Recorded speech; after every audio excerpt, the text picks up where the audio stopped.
Christian Bryant. Folks, this is the magic school bus of news shows because we're gonna go some places. It might get a little weird, but you'll learn something by the end of the trip, I promise. So, here's what we got for you tonight. We have an update that represents an encouraging new chapter for a group of young women after a life-altering last few months. It's about a team of rock climbers whose story we first brought you back in August of 2021, when American troops were getting ready to pull out of Afghanistan and the Taliban was taking control of the country. Just a few years ago, one of the biggest concerns for rock climbers with Ascend in Afghanistan was not slipping.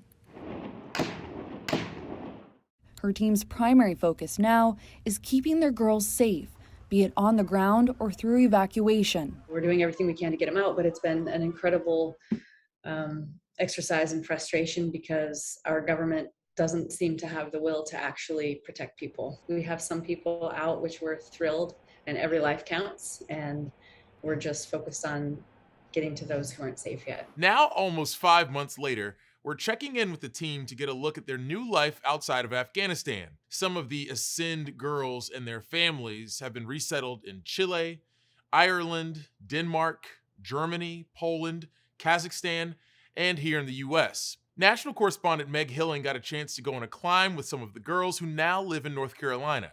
She spoke with them about the life-changing experiences they've gone through in the last few months.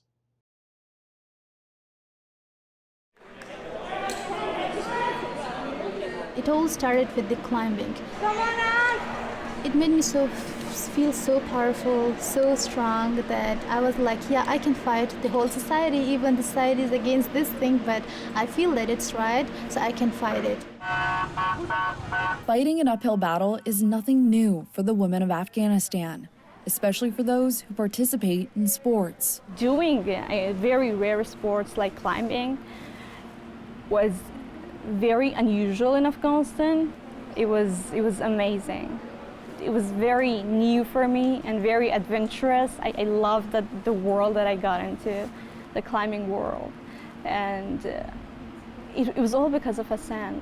Since 2014, Ascend has been working to empower young Afghan women through climbing.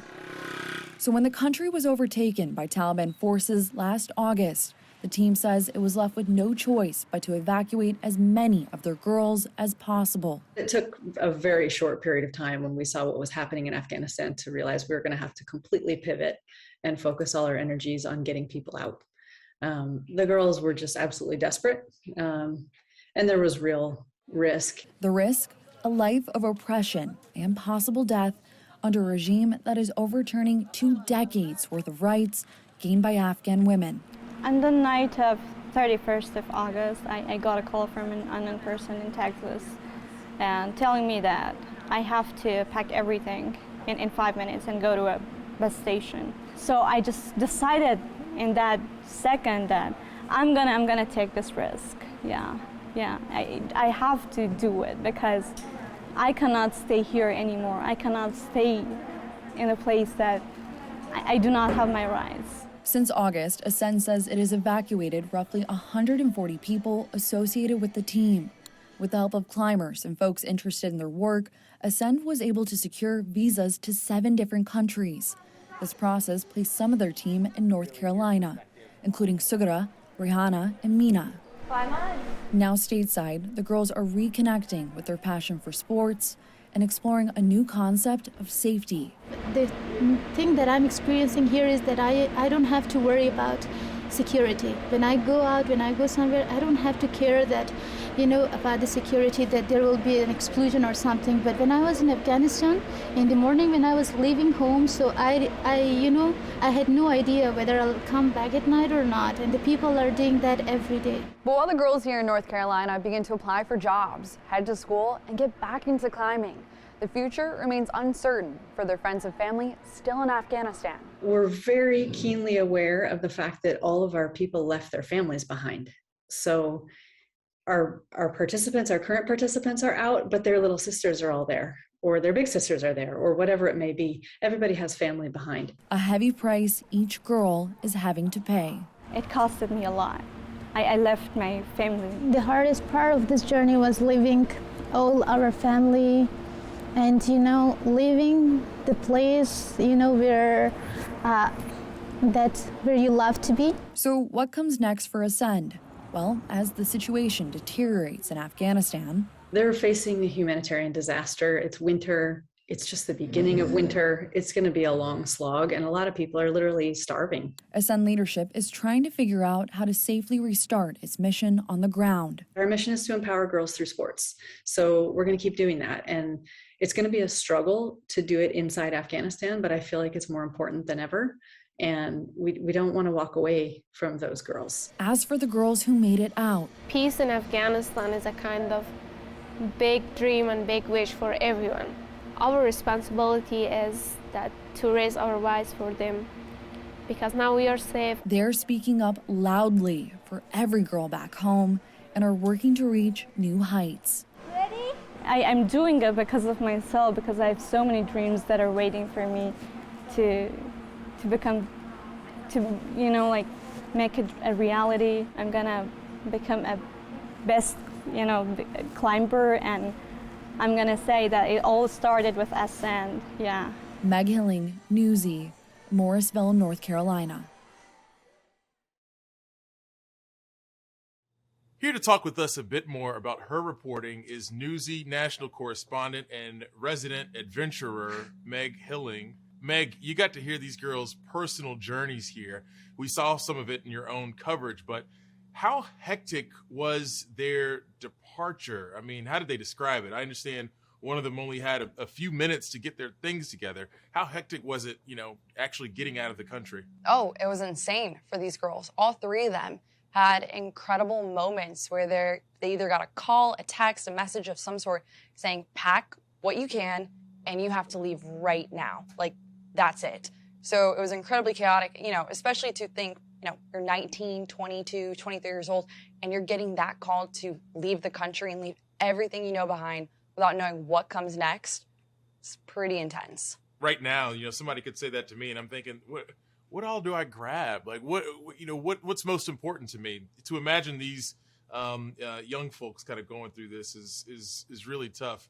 I understand that a lot of these girls are kind of scattered right now.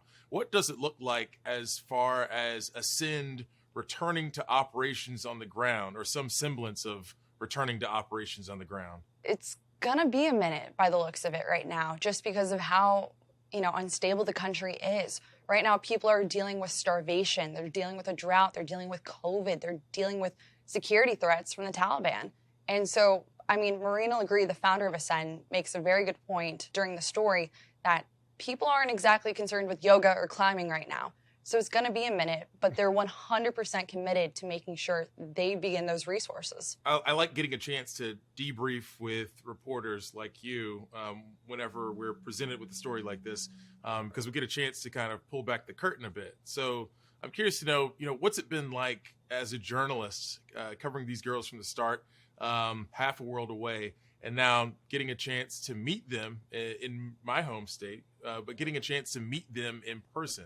What's that been like? It's been a combination of crushing and inspiring.